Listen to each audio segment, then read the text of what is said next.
5ই আগস্টের পরে আমাদের প্রধান উপদেষ্টা অন্যান্য উপদেষ্টারা সেভেন সিস্টার্স নিয়ে দুই একটা কথা বলেছে, তখনই আমার মাথায় এসেছে যে soon there will be a problem in Chittagong hill track, because এটা একটা রেগুলেটরি মেজার। এই ঘটনার পরে আমি শুনেছি যে ত্রিপুরার হোম মিনিস্টার চিঠি লিখেছে মোদির কাছে যে এটার আশু ব্যবস্থা গ্রহণ করার জন্য। Who is he? আর এরকম একটা যেটা অ্যাকচুয়ালি আমাদের ইন্টারনাল অ্যাফেয়ার, ওখানে তারা হস্তক্ষেপ করার চেষ্টা করছে। আদিবাসী এবং উপজাতি, হোয়াট ইজ দি ডিফারেন্স?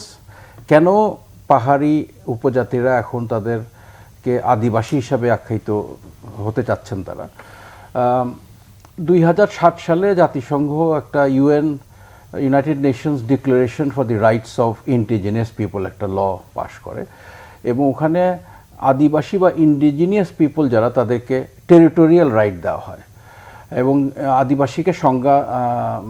আদিবাসী সংজ্ঞা দেওয়া হয়, এবং ডেফিনেশন অনুযায়ী যারা আদিকাল থেকে এবং প্রাক ঔপনিবেশিক আমল থেকে এক জায়গায় বসবাস করছে তারাই শুধু আদিবাসী।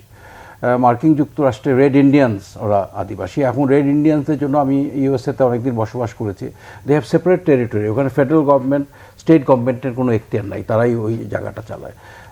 অস্ট্রেলিয়াতে অ্যাবরিজিনিস এরা হচ্ছে আদিবাসী। আমাদের দেশে উপজাতিরা 16 শতাব্দী থেকে 18 শতাব্দীতে আমাদের পার্বত্য চট্টগ্রামে আসা শুরু করে, এবং বাঙালিরাও ওই সময় কিছু বাঙালি ওখানে ছিল, বাট বেশ মেজর মাইগ্রেশনটা হয় 1980 সালে স্বাধীনতার পরে। না, হিউম্যান মাইগ্রেশন কিন্তু মানুষ বন্ধ করতে পারে না। 2060 সালে যখন ডিক্লারেশনটা হলো, তখন তারা দাবি শুরু করলো যে আমরা ইন্ডিজিনিয়াস পিপল, এবং আমি মনে করি this is a step before asking for independence. এটা খুবই একটা ভয়ঙ্কর একটা ব্যাপার। আমি শুনেছি আমাদের প্রধান উপদেষ্টাও দু একবার ভুলে বোধহয় আদিবাসী বলে ফেলেছিলেন, বাট হি হ্যাজ আন্ডারস্টুড। উপদেষ্টারা অনেকেই আছেন, অনেকেই হয়তো এনজিও ব্যাকগ্রাউন্ডের উপদেষ্টা আছেন। আপনাদেরকে বুঝতে হবে, ইস্ট তিমোর, সাউথ সুদান খুব দ্রুত স্বাধীন হয়ে গেছে, বিকজ ওখানে একটা নির্দিষ্ট ধর্মের মানুষ বসবাস করে যারা মুসলমান না। সো আমরা এটা যদি খুব সহজভাবে নেই, এটা আমাদের জন্য খুব বিরাট একটা ভুল হয়ে যাবে।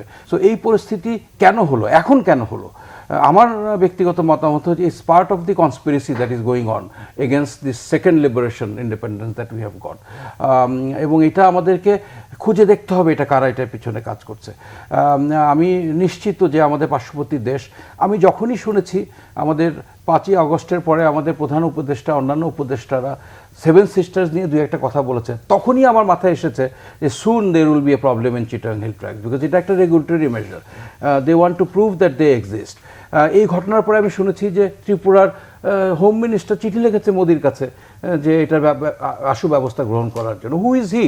এটা আমাদের যখন 3টা ভুল নির্বাচন হলো, রাতের নির্বাচন হলো, প্রতিদ্বন্দ্বী ছাড়া নির্বাচন হলো, নিজেদের মধ্যে নির্বাচন হলো, তখন it is a internal affair. BJP যখন মারা গেল আমাদের মেধাবী কর্মকর্তা, তখন it is a internal affair.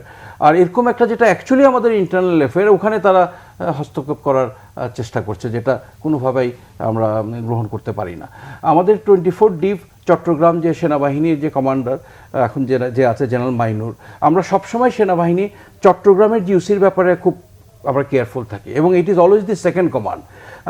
একটা জেনারেল একটা কমান্ডের বেশি পায় না, বাট আমরা সেকেন্ড কমান্ড দিই, যে সবচেয়ে যোগ্য, সবচেয়ে ওয়াইজ, সবচেয়ে মেধাবী, তাকেই পার্বত্য চট্টগ্রাম 24 ডিভে পাঠানো হয়, বিকজ আমাদের একটা বিশাল অংশ আমাদের চট্টগ্রামে, এবং Mainur is an excellent officer, one of the finest officer that Bangladesh army has.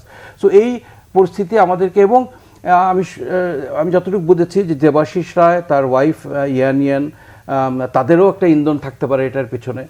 আমাদের যে বিগত সাবেক সরকারের যে দল আওয়ামী লীগ, তারা তো এখন পলাতক, তারাও এটার পিছনে থাকতে পারে। আমরা দেখছি প্রতিদিন, কালকে সকালে কোন ষড়যন্ত্র দেখবো, এই ভয়ের মধ্যে আমরা থাকি। সো আমি নিশ্চিত যে ইট is A part of that conspiracy, আমাদের এটা শক্তভাবে দমন করতে হবে।